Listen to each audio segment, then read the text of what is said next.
లోని 11వ వార్డు అభ్యర్థిగా మా మిసెస్ అయిన పేరం రమాదేవిని, అలానే 11వ వార్డు అభ్యర్థిగా పెరుమాళ్ళపల్లి మరియమ్మని మా యొక్క బీఆర్ఎస్ పార్టీ అభ్యర్థులుగా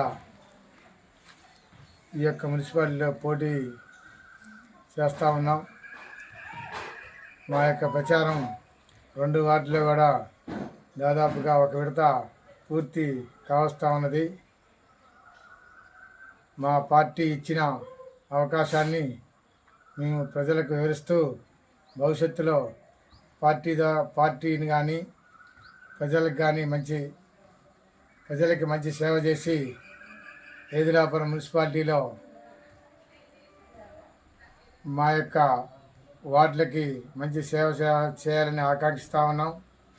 ఈ యొక్క అవకాశాన్ని మా యొక్క గ్రామ ప్రజలు మాకు మరి ఒకసారి అవకాశం ఇచ్చి ఏదిలాపురం మున్సిపాలిటీలో 10-11 వార్డులు అభ్యర్థులుగా బీఆర్ఎస్ పార్టీ అభ్యర్థులుగా గెలిపించడానికి సిద్ధంగా ఉన్నారు.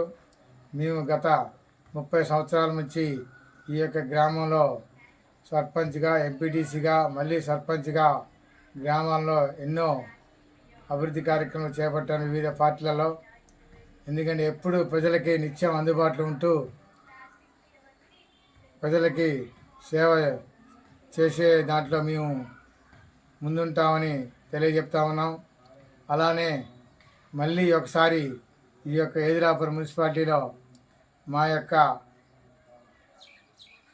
కారు గుర్తుపై మా యొక్క గ్రామ ప్రజలు వేసి కారు గుర్తు అభ్యర్థులను గెలిపిస్తారని ఆశిస్తూ ఉన్నాం.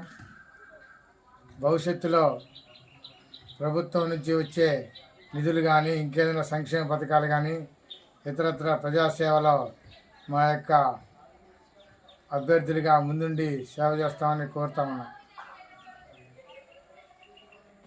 అధికారులు వచ్చి 2 సంవత్సరాలు దాటింది. కల్లబల్లి ఉచిత హామీలతో, మోసపూరిత హామీలతో అధికారంలోకి వచ్చి మహిళలకు ఇచ్చే 2500 ఇవ్వలేదు. అలానే రైతు బంధు కింద 15,000 ఇస్తామని 12,000 ఇస్తారు. అది 2 సార్లు ఎగ్గొట్టారు. మన సంవత్సరానికి పేదలకు 12,000 ఇస్తామని అవి ఇవ్వలేదు.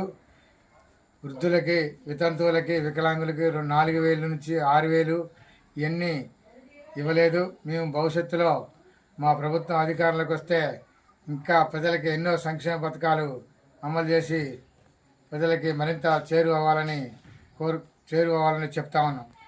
పాలేరు నియోజకవర్గానికి గతంలో బీఆర్ఎస్ పార్టీ తరఫున జేఎన్టీయూ కాలేజీ, నర్సింగ్ కాలేజీ, అలానే ఖమ్మం మున్నేరు మీద తీగల వంతెన తీసుకొచ్చాం. ఆ యొక్క తీసుకొచ్చిన బ్రిడ్జీలని వాటన్నిటిని ఇప్పుడు రాళ్ళేసి ఓపెనింగ్ పెడతా ఉన్నారు. అదే మేము కనుక మళ్ళీ అధికారంలోకి వస్తే ఇస్తున్న పథకాలని మేము ప్రశ్నించి రాష్ట్ర ప్రభుత్వం మోసపూరిత హామీలన్నీ మమ్మల్ని గెలిపిస్తే వాటన్నింటినీ ప్రశ్నించడానికి అవకాశం ఉంటుంది.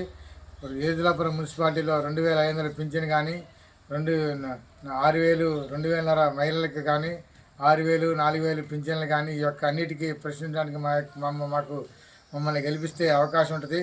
భవిష్యత్తులో కూడా ఇంకా ఎన్నో విధంగా ప్రభుత్వాన్ని ప్రశ్నించి మేము ప్రజల తరపున పోరాటానికి అవకాశం ఉంటుంది. మీరు కనుక మమ్మల్ని కారు గుర్తుపై ఓటేసి గెలిపిస్తే ఇంకా ఎన్నో విషయాల్ని ప్రభుత్వం తీసుకెళ్ళి మేము మా ద్వారా ప్రజలకి మేలు చేస్తామని తెలుపుతా ఉన్నాం.